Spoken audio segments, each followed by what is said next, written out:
In this video, we're not going to be talking about knives, guns, or gear. Just want to tell you that right up front so there's no surprises. If you've seen many of my videos, you know that I usually close by saying that I put out a brand new video every Friday and Saturday, and sometimes random videos throughout the week. This is going to be one of those random videos, and what spurred this video is a comment I got recently that really bothered me and got me to thinking about larger issues that may affect all of us. So that's what's going to be coming up next here on Survival on Purpose.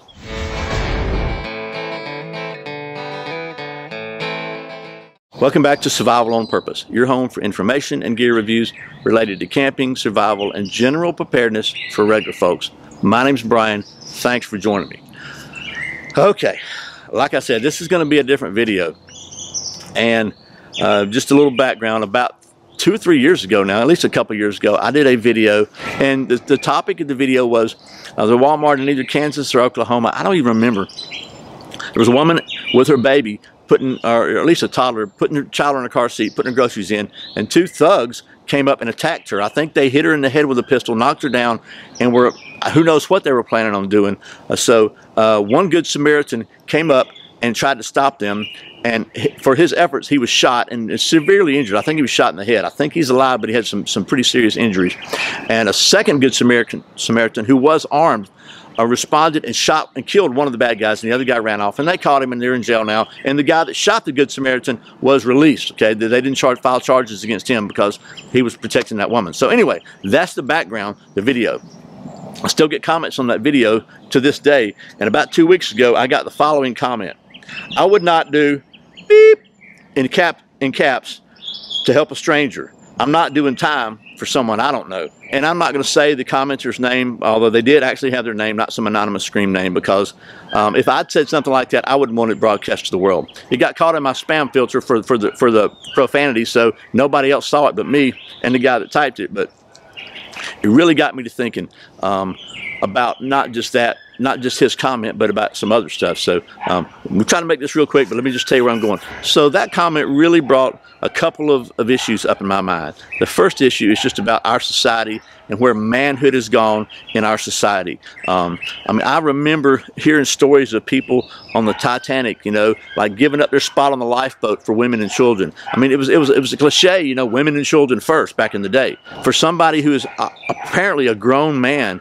to not only be willing to say publicly, but almost say it proudly, because the cuss word was in all caps. So that's like, I'm emphasizing that I'm not going to do something to help. I wouldn't do something to help that woman and her baby. I would, basically what he's saying is, I would just walk right by, and maybe I'd call the police, but I wouldn't get involved because, you know, right now she's being attacked right now.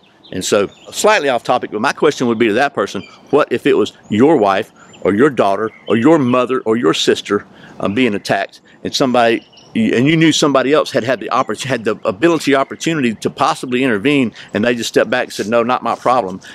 How would you feel about that? How would you feel about that person? Would you think they were a man of honor, or would you think they were, well, what would you think? I'm gonna let that go. So anyway, the 2 things that made me think, well, one about the honor, about the fact that, you know, hopefully there's still men in our society that have that sense of honor, that sense of women and children first, that sense of protecting innocence and protecting those who are weaker. And I like to think of myself as one of those. I've never been truly tested in that situation, but I like to think that if I were, I would respond with honor and character.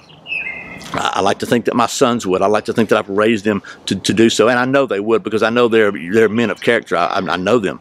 I think that honestly, most people who carry concealed weapons have that sense of character. I think that most of the people that watch this channel have that sense of character.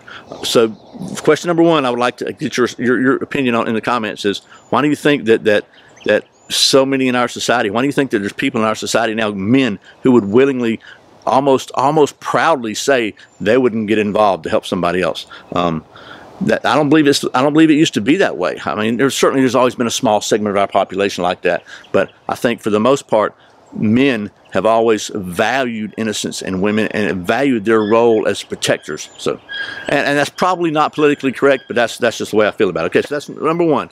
We're wrapping this up quick, I promise you. Number 2 is, I think that brings up a fact that is an issue that everyone who carries a concealed weapon needs to settle in their heart, and that is, who are you willing to die for? And I think that's a question we all have to settle in our hearts, you know, because let's just get real about it. It's not like Hollywood. It's not like the movies. There's a really high risk and a high possibility that if you're in a gunfight, you're going to get shot and potentially killed.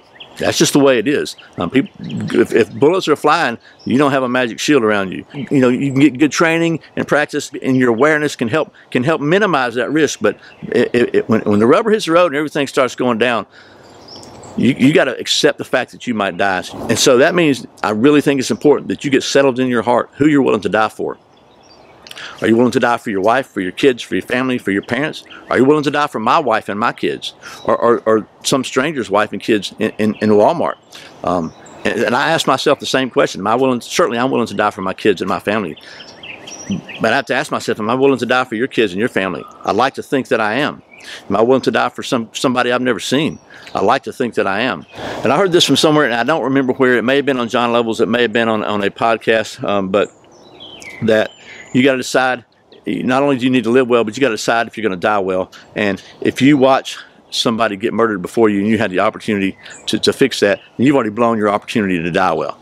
I probably butchered that, but I think you get the point. So anyway, I'll stop rambling now. I've been thinking about making this video for about 2 weeks since I got that comment, and I finally decided, you know what?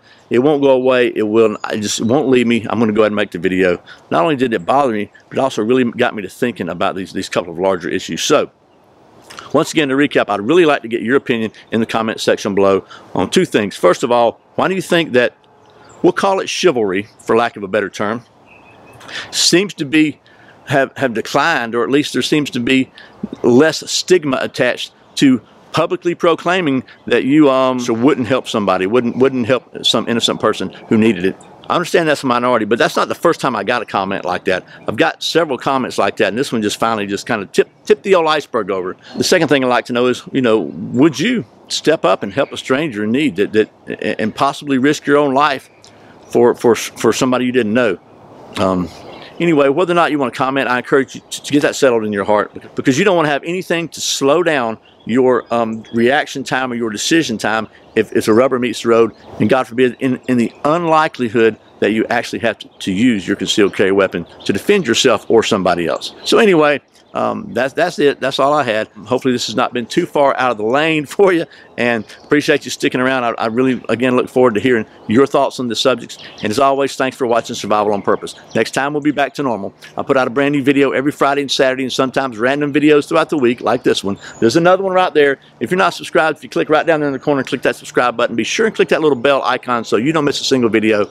I really appreciate the support. Once again, my name's Brian. You're watching Survival on Purpose. Remember, survival's not an accident, so be prepared. I'll see you next time.